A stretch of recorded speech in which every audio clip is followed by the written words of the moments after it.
let's talk about a couple other rim configurations that are really popular. All right, so you've got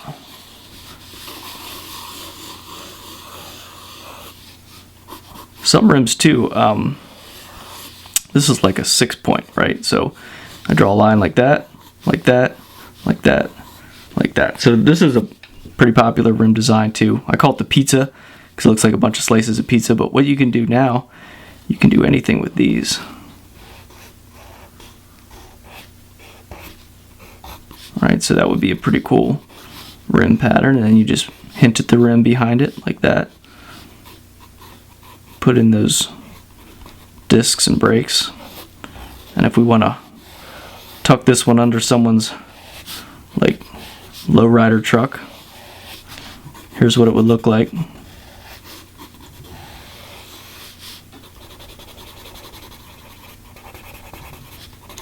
So we'll cover shading in a different one. Actually, we're just going to go straight to rendering, but if you're in class and like killing time during some sort of lecture, then this is all you'll be able to do in class. But a lot of times I would do this in class, doodle it, and then bring it home, trace it, and render it. Render it out in full color. It'd take like 6 hours. So that's a cool example of the 6-point. But there's infinite number of different rim designs that are on the market. So the trick is find a rim you like and copy it. All right, and the only thing you have to judge is like how far back inset is that middle hub. If you draw the rim and your circle's right in the middle, it means it's not inset at all. It's flush, like one surface. If you draw another one, like some sort of huge hot rod dragster wheel, you know, and it's inset like this much, like you can tell that is a huge wide wheel, and it's totally a drag, some sort of drag burnout kind of a scenario going on there. And this probably is going to have that big puffy dragster wheel. So anyway, so those are some different types of wheels. The trick is to just find one that you like or that you want to copy and try to copy it. All right, but the basic premise is always the same. The middle part is inset.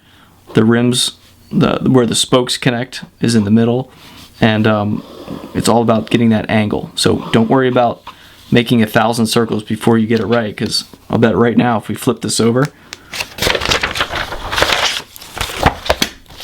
looky here, we can already tell, like, look, this rim is too puffy on this side. So when I flip it over, I'm going to try to compensate for that and get it right this time. And now you can see we'll have a much better shot at getting this one right. And I can do all my lines a little lighter, so if I change my mind, I'm like, oh man, you know what, I think I'm going to make this more of like a spider thing, and I'm going to have the rim come out like this, and maybe even do a little accessory on the lip of the rim like that. Then when I go to render that, I could even have this come up into like a point. Hint at the rim ending back there. Now that would be cool. This would be a great rim to render out because it would be really unusual. Maybe we'll even do just a little bit on this one, but you know, shade out those back portions there. And then this one too, you can see it would have a couple different types of surfaces. Like this surface would be shaded because it's underneath our light source. And then this one, transfer, this would be shaded because that's underneath our light source. Like that. Same with this, fading out.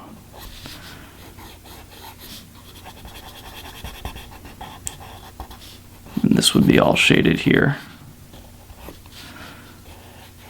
And then since these are like spidery tentacle wheels, those would create some cool shadows like that.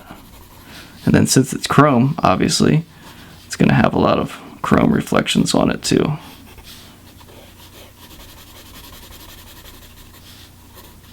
So that's just something that you could bear in mind in the future too. Is like once you understand that everything comes down to like 6 points or 5 points, or back in the early 90s it was 3 points. Remember these rims? Super cool, right? But anyway, let's take a look at some other tutorials and we'll get into it even more. Let's go.